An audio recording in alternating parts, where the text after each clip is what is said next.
প্রায় ৮ লক্ষ কোটি টাকার বাজেট দিলেও আওয়ামী লীগের অর্থমন্ত্রীদের ভিক্ষার ঝুলি নিয়ে ছুটোছুটি করার নজির নেই বলে দাবি করেছেন দলের সাধারণ সম্পাদক ও সেতুমন্ত্রী ওবায়দুল কাদের।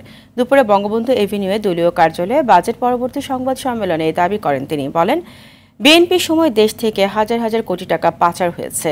সে টাকা দিয়ে তারেক রহমান লন্ডনে বিলাসী জীবনযাপন করছে। বাজেট এবং ঋণ খেলাপিদের বিষয়ে অর্থনীতিবিদদের মন্তব্যের জবাবে ওবায়দুল কাদের বলেন, দেশের অর্থনীতিবিদরাও এখন বিভক্ত। বাজেট নিয়ে নেতিবাচক প্রতিক্রিয়া বিএনপির অর্থনীতিবিদদের কণ্ঠেই শোনা যায়। Centre for policy dialogue CPD এবং ট্রান্সপারেন্সি ইন্টারন্যাশনাল টিআইবির মতো সংগঠনগুলো বিএনপির সুরে কথা বলছে বলে অভিযোগ করেন কাদের।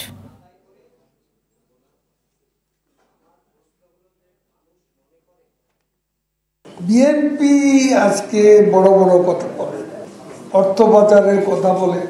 তাদের বাজেট সর্বশেষ ছিল ৬৮,০০০ কোটি টাকা।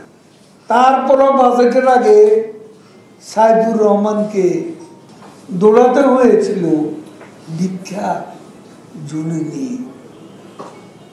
আমাদের সময়ে ভিক্ষার ঝুলি নিয়ে বাজেট পূর্ববর্তী সময় আমাদের কোনো অর্থমন্ত্রী বিদেশে গিয়ে ভিক্ষা চায়।